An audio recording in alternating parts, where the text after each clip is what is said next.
आसक्त हो जाता था। तो हमारी बहन बेटियों को कोई गंदी नजर से ना देखे, इसलिए घूंघट परंपरा चली थी। ये त्रेता युग में नहीं थी। माता सीता को बहुत ज्यादा लंबा घूंघट नहीं था। उस परंपरा में तो बेटी ससुर और बेटी ससुर और बहू तो पिता और पुत्री की तरह रहा करती थी, है ना। रामचरितमानस में सारी चीजें स्पष्ट होंगी, मैं आपको आगे स्पष्ट करूंगा। जब से देश गुलाम हुआ तब से हमारे हिंदू भाइयों ने अपनी बहन बेटियों को बचाने के लिए ये घूंघट परंपरा चालू की। फिर अंग्रेज चले गए, मुगल चले गए, पर चूंकि आदत हो गई तो वह परंपरा चली आई। अब कोई ये ना सोचे कि स्त्रियों को जबरदस्ती घूंघट ना, अब तो घूंघट डालने की विशेष जरूरत नहीं, अब तो देश गुलाम थोड़ी है। हाँ, घूंघट डालने की जरूरत नहीं है, पर शरीर को ढकने की जरूरत है, मर्यादा में रहने की जरूरत है, सब प्रकार से। हाँ,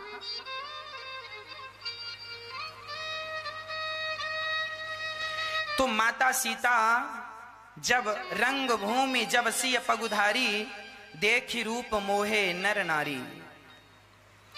सब कोई बड़े प्रेम से राम जी सीता जी सखियों के सहित गईं, और वहां एक झरोखा था, वहां जाकर माता सीता सिंहासन पर बैठ गईं। सखियां खड़ी हैं और बड़े प्रेम से अब वहां पर लोग आए, इकट्ठे हुए और विरदावली गाई, सुनाई, वहां का आदेश सुनाया।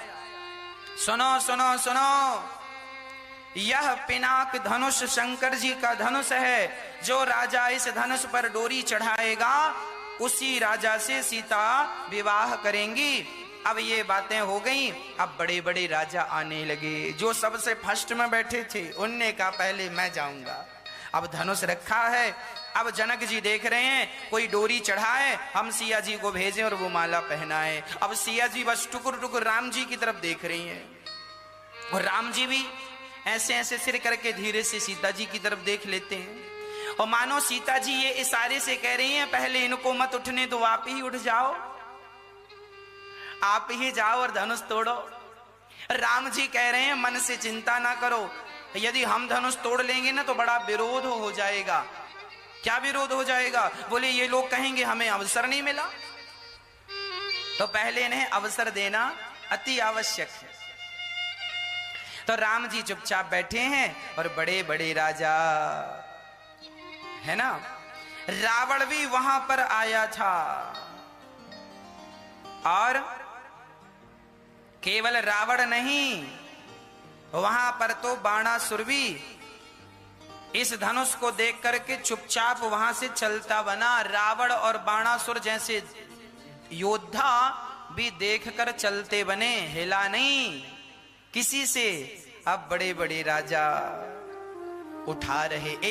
एक राजा बड़ा गया, बड़का पेट था, बहुत खाता था, उसको लगा मैं ज्यादा खाता हूं तो ज्यादा ताकत होगी। गया और जाकर के एक हाथ उसने रखा धनुष के ऊपर, और उठाने का उसको लगा मैं एक हाथ से उठा लूंगा, और उठाने को लगा, पूरी ताकत लगाया, हिला भी नहीं। तब उसने दोनों हाथ रखे और दोनों हाथ जब उठाने, दोनों हाथ से उठाने लगा तो पसीने निकल गए। और जब पसीने निकले तो जो धनुष था वो भी कोई सामान्य धनुष थोड़ी था, शंकर जी का जीता जागता धनुष ने एक लात मारी, चल लात मारी तो जाके चारों कोने चित्त गिरा। अब चुपके से जाकर अपनी सिंहासन पर बैठ गया, और जाकर बैठा बाजू वाले से। बाजू वाले ने कहा क्यों कटाली नाक अपनी, बड़ा राजा बनता था, बैठ जा चुपचाप यहाँ। तो उसने कहा सुनो, जाओ तुम ही ट्राई कर लो। हाँ हाँ हम जा रहे हैं, हमें तुम्हारे जैसे समझे हो क्या, अपने जैसे मत समझना, हम तो ऐसे 50 धनुष उठा लेंगे।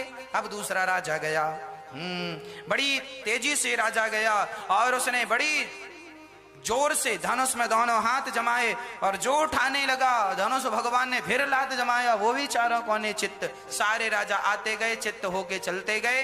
अंत में क्या हुआ? भूप सहस 10 एक ही वारा, लगे उठावन टरहि नटारा। है ना। भूप सहस 10 एक ही वारा, लगे उठावन टरहि नटारा।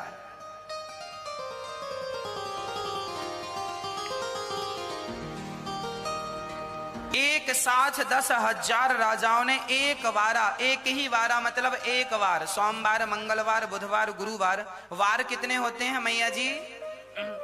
कितने वार होते हैं बताओ? 7 वार होते हैं ना। अब बताओ इन 7 वारों में सबसे बढ़िया वार कौन सा है? कौन सा वार बढ़िया है मैया जी बताओ? कौन सा? सोमवार, मंगलवार। 7 वारों में श्रेष्ठ वार है परिवार। 8वां वार है परिवार। जिसका परिवार अच्छा है उसका सोमवार भी अच्छा, मंगलवार भी अच्छा, बुधवार भी अच्छा, गुरुवार भी अच्छा, शुक्रवार भी अच्छा, शनिवार भी अच्छा। और जिसका परिवार ही अच्छा नहीं है तो क्या सोमवार, क्या मंगलवार, क्या बुधवार, 7 वारों को अच्छा बनाना हो तो अपने परिवार को अच्छा बनाइए। एक ही वारा, एक ही दिन 10,000 राजाओं ने उठाने का प्रयास किया। जब धनुष नहीं उठा, दीप दीप के भूपति नाना आए सुनी हम जो पुण्य ठाना। अब बड़े बड़े, अब जनक जी ने देखा कि कोई धनुष नहीं उठा सका और जनक जी को बड़ा गुस्सा आया जनक जानकी जी की तरफ देख करके। और जनक जी उदास होकर बोले, अब लगता है मेरी बेटी को जीवन भर कुंवारा रहना पड़ेगा। कोई क्षत्रिय नहीं है, क्षत्रियों से पृथ्वी खाली हो गई है, इस धनुष को कोई उठा नहीं सकता। अब जनक जी की बातें सुन सुन के लक्ष्मण जी को बड़ा गुस्सा आ रहा था। अरे भैया जी बैठे और ऐसी बातें चल रही, ऐसी बातें चल रही। अब लक्ष्मण जी तमतमा के उठे, जनक जी ठहरो। हाँ हाँ ठहरे हैं, बताओ क्या चाहिए? अरे चाहिए क्या? जहां हमारे भैया राम और हम जिस सभा में बैठा करते हैं ना, वहां कोई ऐसी बातें नहीं करता कि कोई क्षत्रिय नहीं बचा। हम हैं क्षत्रिय और हम इस धनुष की क्या बात कहें, सारी पृथ्वी को गेंद की तरह लेकर के भाग जाएंगे। हाँ, अब राजा डर गए, हे भगवान धनुष को क्या कहें, पृथ्वी को लेके भाग जाएंगे। तो किसी ने कहा जब पृथ्वी को लेके चले जाएंगे तो फिर ये कहां रहेंगे, ये भी तो पृथ्वी में ही है। लक्ष्मण जी का क्या कहना है, लक्ष्मण जी शेषानांग हैं, शेषावतार हैं। और लक्ष्मण जी अर्थात शेषनांग भगवान के ऊपर ही पृथ्वी रखी है, शेषनांग भगवान के फणों पर ही पृथ्वी रखी है, ऐसा हमारे शास्त्रों का मत है ना। अच्छा, साइंस भी कहता है कि पृथ्वी पानी में टिकी हुई है और शेषनांग भगवान समुद्र में है और समुद्र के ऊपर पृथ्वी टिकी है शेषनांग भगवान के ऊपर। तो वो पानी, सांप पानी में ही तो रहता है। तो साइंस भी लगभग वही बात कह रहा है कि पृथ्वी पानी में है। आप जमीन में कितना भी खोद लीजिए, पानी ही पानी है और पृथ्वी पानी पर है और शेषनांग भगवान भी पानी में रहते हैं क्षीर सागर में। तो पृथ्वी उनके ऊपर, उनके शीश पर टिकी हुई है। तो वह कह रहे हैं कि हम पृथ्वी को लेकर के दूर तक गेंद की तरह चले जाएं, और आप कह रहे हैं धनुष की बात। तो जनक जी ने कहा जब इतनी ताकत है तो धनुष उठा क्यों नहीं लेते, डोरी चढ़ा क्यों नहीं देते। अब लक्ष्मण जी बोले अच्छा ठीक है अभी चढ़ाता हूं। अब लक्ष्मण जी तुरंत धनुष की तरफ बढ़े और जैसे ही धनुष के पास पहुंचे, अब विश्वामित्र जी समझ गए, लक्ष्मण रुको रुको रुको, यदि आपने डोरी चढ़ा दी तो फिर राम जी को तो बाबा जी बनना पड़ेगा, फिर इनका थोड़ी विवाह होने वाला है। इनके भाग्य में तो विधाता ने एक ही स्त्री बनाई और यही है। पर आप सुनो, यहाँ तुरंत गुरु जी ने बुलाया, यहाँ लक्ष्मण जी गुस्सा नहीं, शांत बैठो। अब विश्वामित्र जी ने देखा कि बढ़िया मुहूर्त आ गया है, समय हो गया है। तब विश्वामित्र समय शोभ जानी, विश्वामित्र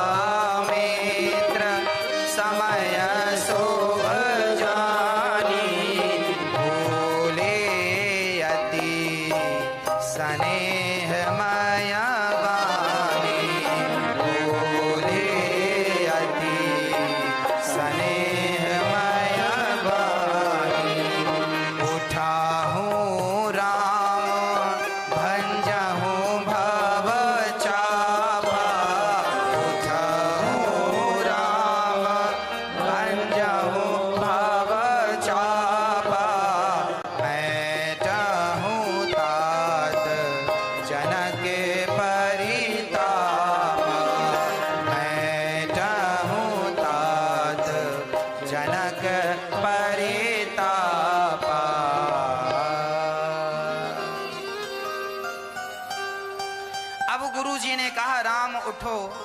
राम जी उठे, हाँ गुरु जी आज्ञा, जाओ धनुष को ठिकाने लगाओ।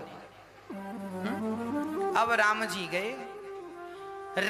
गए, अब तो सारे लोग टुकुर टुकुर देख रहे हैं, पलक झपकाने का नाम नहीं ले रहे हैं। पता नहीं पलक झपकाए तभी काम तमाम हो गया तो देख नहीं पाएंगे। सब टुकुर टुकुर बिना पलक झपकाए देख रहे हैं। और माता सीता जी का हृदय तो जोर जोर से धक धक धक धक करने लगा, पता नहीं उठता है कि नहीं।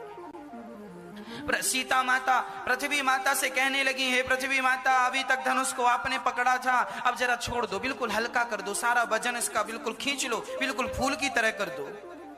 हाँ? और अब सीता जी यहां प्रार्थना कर रही हैं और राम जी गए। राम जी ने भगवान शिव को प्रणाम किया, सभा में विद्वानों को प्रणाम किया, गुरुजनों को प्रणाम किया, धनुष को प्रणाम किया, क्योंकि धनुष भी शिव जी का धनुष है, ये भी वंदनीय है। हाँ, प्रणाम किया, परिक्रमा लगाई और प्रणाम करके परिक्रमा करके राम बड़े प्रेम से धनुष की तरफ टुकुर टुकुर राम जी देख रहे हैं। सीता जी कह रही हैं जल्दी उठाओ, जल्दी तोड़ो। राम जी कह रहे हैं ना, हम तो वैसे ही देर लगाएंगे जैसे तुमने देर लगाई है। जनक लली ने कहा, सिया जी ने कहा, हमने कब देर लगाई? हाँ हाँ, आपने भी देर लगाई है। जब दुल्हन बनकर आई थी, अभी जब आई, कैसे धीरे धीरे धीरे पांव में कांटा लगा था, ऐसे धीरे धीरे धीरे पांव रख रही थी। अरे जल्दी आ गई होती तो अभी 4 बज गए शाम को, जल्दी आ गई होती तो जल्दी, है ना, 12-1 बजे तक तो धनुष टूट गया होता और खा पी रहे होते। तुम्हारे चक्कर में भूखे बैठे हैं। अब आपने देर लगाई है तो हम भी देर लगाएंगे। अब वहां जी जानकी जी राम जी को निहार रही हैं और भगवान ने उसी समय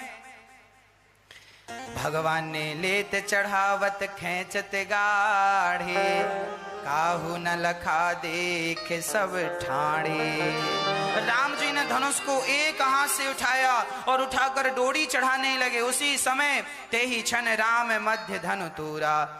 वहां राम जी धनुष को उठाए, डोरी चढ़ाए। उसी समय गोस्वामी जी कह रहे हैं कि लेत चढ़ावत खेचत गाढ़े, काहू न लखा देख सब ठाणे। लेत चढ़ावत खेचत गाढ़े, काहू न लखा देख सब ठाणे। ते धन राम मध्य धनु तोड़ा, हरे भुवन धुरि धूरि कठोरा। ते धन राम मध्य धनु तोड़ा, हरे भुवन धुनि घोर कठोरा।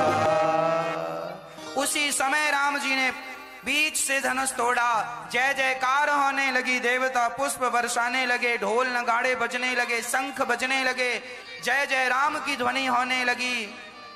बोलिए सियावर रामचंद्र की, सियावर रामचंद्र की। अब तो बड़े प्रेम से भगवान राम जी धनुष तोड़कर जैसी धनुष को नीचे रखा, सारे वो लोग खड़े हो गए, राजा लोग। अरे इन्होंने धनुष तोड़ दिया पर हम विवाह नहीं होने देंगे। दूसरे ने कहा क्यों, तुम क्यों नहीं विवाह होने दोगे? उसने कहा कि हमने सीता को देखा है और हम विवाह करेंगे। तो दूसरे ने कहा तुम विवाह करते तो धनुष को क्यों नहीं उठाया? अरे उसने कहा चुप रहे, हम तो भड़का रहे हैं ताकि दंगा वंगा हो जाए। अब दूसरा जवाब देता। अब वो जोर जोर से कहने लगे चलो उठाओ अपनी अपनी तलवारें, युद्ध करना पड़ेगा। अब कुछ लोग चाहते हैं कि दंगा हो, कुछ लोग चाहते हैं कि झगड़ा हो। तो किसी ने कहा सुनो तुम ही आगे चलो तलवार लेके, तुम आगे चलो, हम पीछे पीछे आ रहे हैं। उसने कहा वाह, ऐसा कभी हुआ है? झगड़ा कराने वाले हमेशा पीछे रहा है, आगे तुम जाओ हम पीछे रहेंगे। झगड़ा कराने वाले हमेशा पीछे रहते हैं। उस चक्कर में कोई गया नहीं। सीता जी माला लेकर के आई और माला लेकर आई। राम जी खड़े हैं। राम जी का कद जरा ऊंचा है, सिया जी का कद जरा छोटा है, सीता जी छोटी सी है। उस जमाने में ऊंची हील वाली चप्पल चलती नहीं थी कि पहन के खड़ी हो जाएं और बड़ी दिखने लग जाएं। सीता जी जनक लली छोटी सी थी, राम जी जरा लंबे थे। अब राम जी को माला कैसे पहनाए? तो जरा सिया जी ने राम जी से कहा, सरकार जरा सिर नीचे करो, हमारा हाथ वहां तक आ नहीं रहा है, माला फिर पूरा पहना नहीं सकते। आजकल आप लोगों ने देखा होगा शादी विवाह में बड़ी नौटंकी होती है।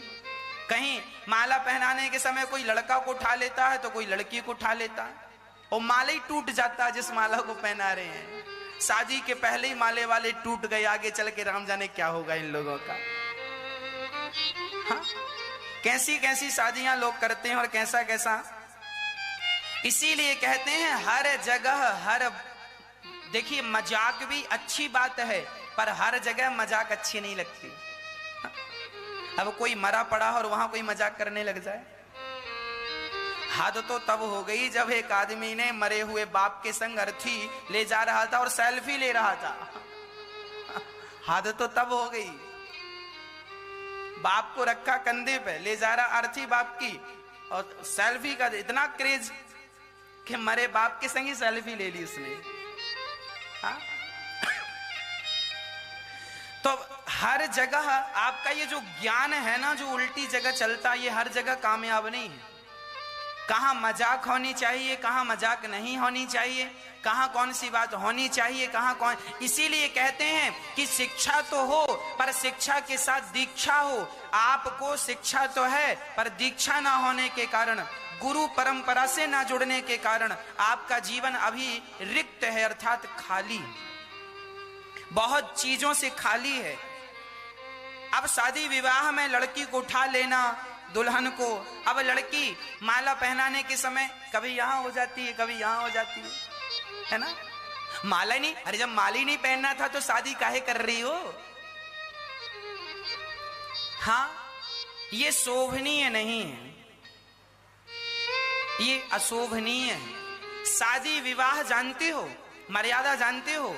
हमारे हिंदू धर्म में, सनातन संस्कृति में ये लिखा हुआ है कि लड़की का जब विवाह होता है तो वह लक्ष्मी स्वरूप होती है, और लड़के का जब विवाह होता है तो वह नारायण का स्वरूप होता है। दुनिया में कोई भी लड़की मंडप के नीचे बैठी हो, किसी भी जात की हो, मंडप के नीचे हिंदू परंपरा से उसका विवाह हो रहा है, तो मंडप के नीचे बैठी लड़की और लड़का दोनों ही लक्ष्मी और नारायण हैं।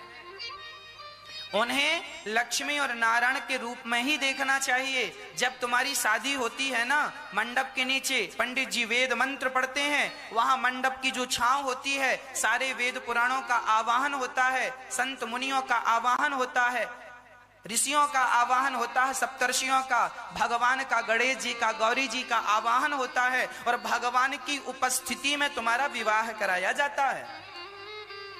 पंडित जी पूजा कराते हैं, ऐसे नहीं करा देते। सारे देवताओं को बुलाकर अग्नि स्थापन करके और तुम्हारे विवाह होते हैं। तुम्हारे विवाह के साक्षी सभी देवी और देवता होते हैं। तुम नारायण होते हो विवाह के समय और लड़की लक्ष्मी होती है, तो तुम लक्ष्मी नारायण हो भैया। तुम अपनी मर्यादा का तो ख्याल रखो। हाँ, आज लोगों को बिल्कुल जानकारी नहीं है कि हम कौन है।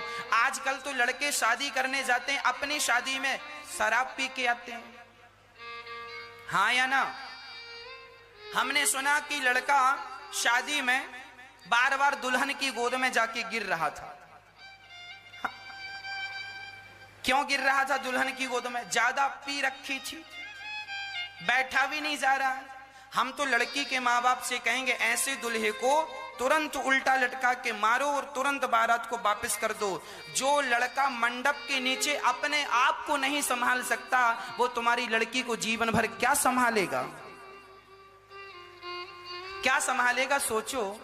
जो शादी के दिन ही अपने आप को ना संभाल सका, वो शादी के बाद तुम्हारी बेटी को क्या संभालेगा? तुमने कैसा लड़का ढूंढा है अपनी बेटी के लिए? शराबी ढूंढ लिया, शादी करने आया उसमें भी पी के आया। ऐसे दुल्हों को तो तुरंत वापस कर देना चाहिए। जा बारात लेके, खाना भी मत दो, खाया हो तो पेट में मारो, सब बाहर निकले। हाँ, इसीलिए आप अपनी बेटियां जरा सूझबूझ के दिया करो, समझदार को दिया करो। लड़का जरा कम कमाता हो, लड़का जरा कम पैसे वाला हो चलेगा, पर सेल्फ हो, कमाने वाला हो, अपनी मेहनत पर विश्वास रखने वाला हो, बाप के टुकड़ों पे ना पल रहा हो, ऐसे लड़के को बेटी दोगे तो सुखी रखेगा और सुखी रहेगी बेटी। पैसे वाले जरूरी नहीं है कि करोड़पति से तुम बेटी का विवाह कर दोगे ना। कैसे करोड़पति लोगों को भी मैंने देखा है कि बेटी से विवाह कर लेते हैं और बाद में ताने मारते हैं, तुमने अपने बाप के घर में देखा ही क्या है, यहाँ तो देखो ये सब कुछ है। ज्यादा अमीर के घर भी बेटी ना दे देना, ज्यादा अमीर के घर दोगी तो तुम्हारी बेटी को जीवन भर ताने सुनने को मिलेंगे कि देखो तुम्हारे बाप तो कैसे थे, तुम तो कहाँ रहती थी और आज तुम यहाँ रह रही हो, तो बड़ी नाटक कर रही हो। आप जरा अपनी भावना ये न संभाव्यमानेन प्रपन्नान्धं तमः। कपिल भगवान से मां देवहूति ने हाथ जोड़कर कहा, हे प्रभु मेरा मन बड़ा अशांत रहता है, मैं क्या करूं। जो ज्ञान कपिल देव जी अपनी मां को देने जा रहे हैं इसी को सांख्य उपदेश कहते हैं। सांख्योपदेश। कौन सा ज्ञान कहते हैं? सांख्य। सबसे श्रेष्ठ ज्ञान है सांख्य का, वो ज्ञान आज आपको कपिल भगवान जी देंगे। मां देवहूति ने कहा मेरा मन बड़ा अशांत है, मैं क्या करूं। कपिल भगवान ने मन को शांत करने का उपाय बताया। आप में से कितनों का मन अशांत है जरा मुझे कंफर्म कराओ पहले, फिर मैं शांत होने का उपाय बताऊंगा। किस किस का मन अशांत है? मन अशांत है आपका कि शांत? शांत। जिसका अशांत है वो हाथ उठाओ।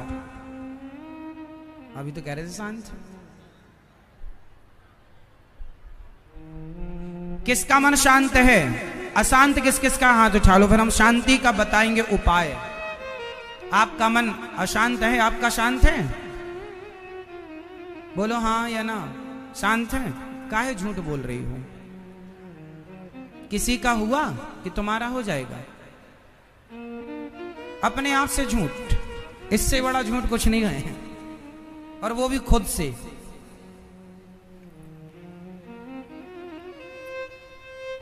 मन अशांत है सबका। किस किस का?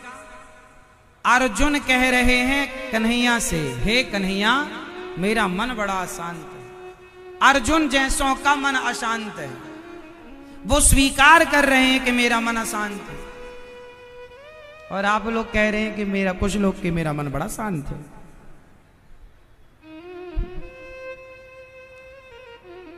मन रोज रंग बदलता है। मन रोज रंग बदलता है। आज कुछ रहेगा मन, कल कुछ हो जाएगा। आज कोई जिद करेगा मन, कल कोई जिद करेगा।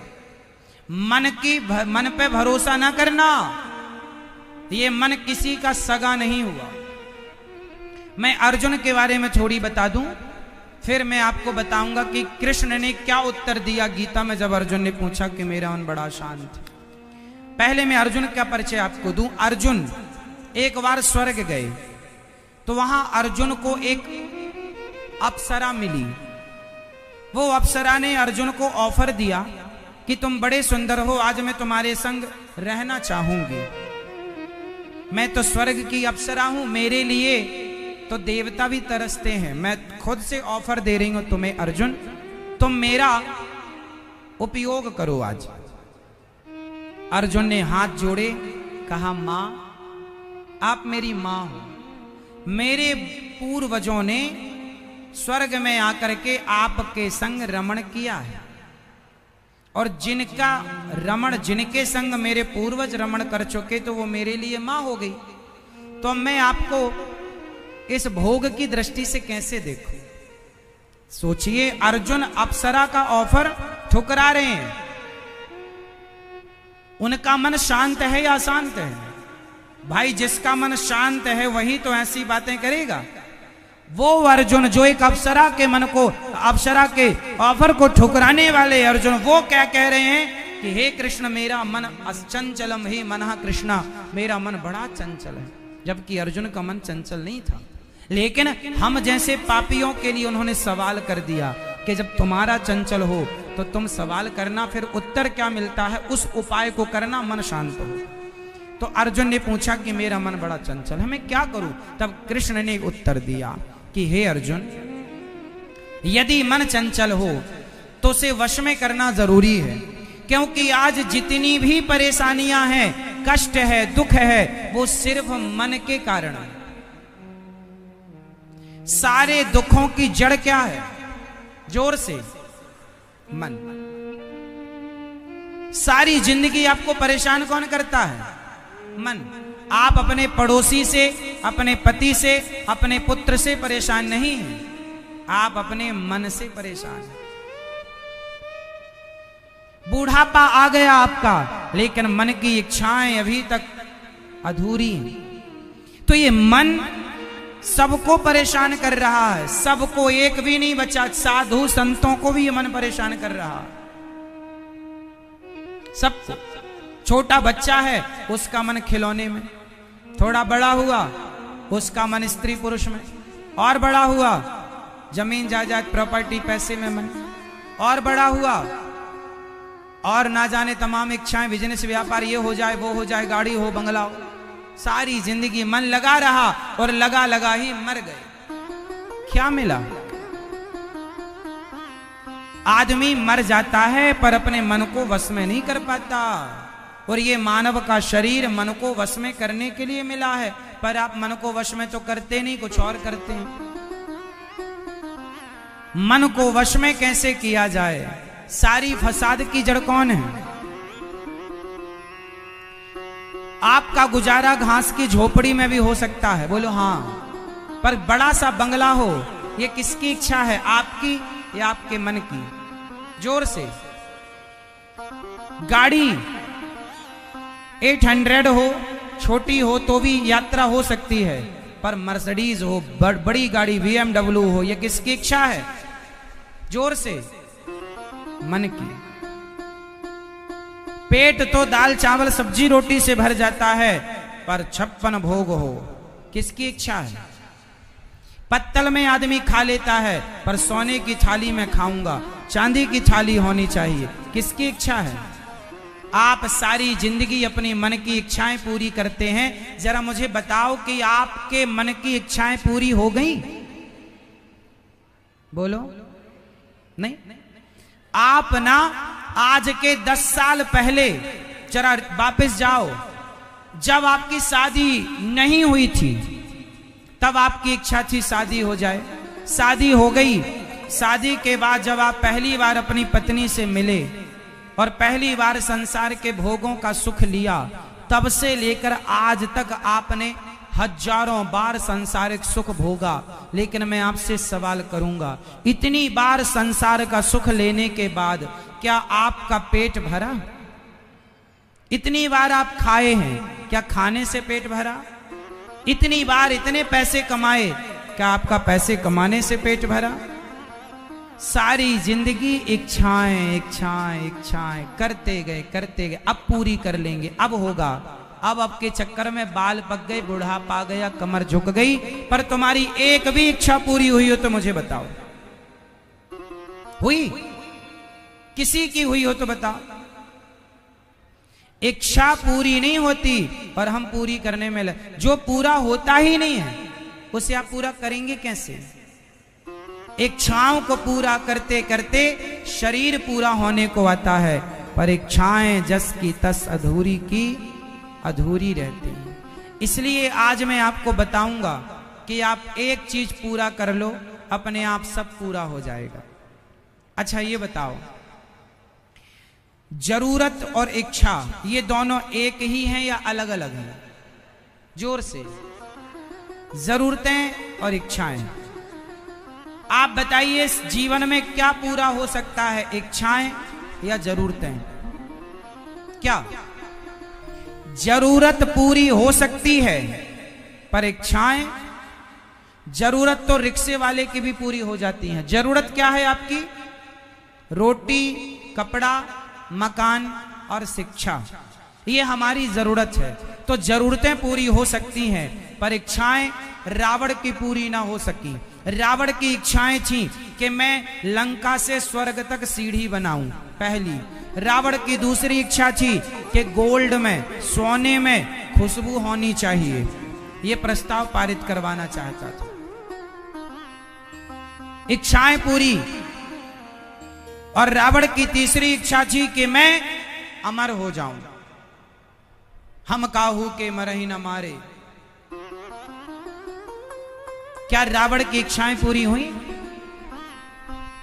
ना तो अमर हो पाया, ना तो स्वर्ग तक सीढ़ी बना पाया, ना तो गोल्ड में खुशबू भर पाया।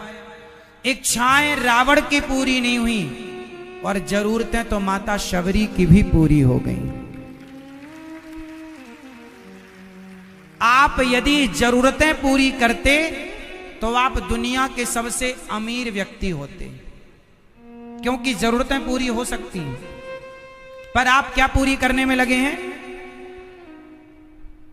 जोर से। इच्छाएं, जो कि ना तुम्हारे बाप दादा किसी की पूरी नहीं हो सकी, तुम्हारी क्या होंगी? इसलिए इच्छाएं तो पूरी करने का सोचो ही मत। जरूरतें पूरी करो, भगवान में मन लगाओ। इच्छाओं का कोई अंत नहीं। अब ये मन चंचल है, वश में कैसे हो? तो गीता में भगवान कहते, अभ्यासेन तु कौन्तेय वैराग्य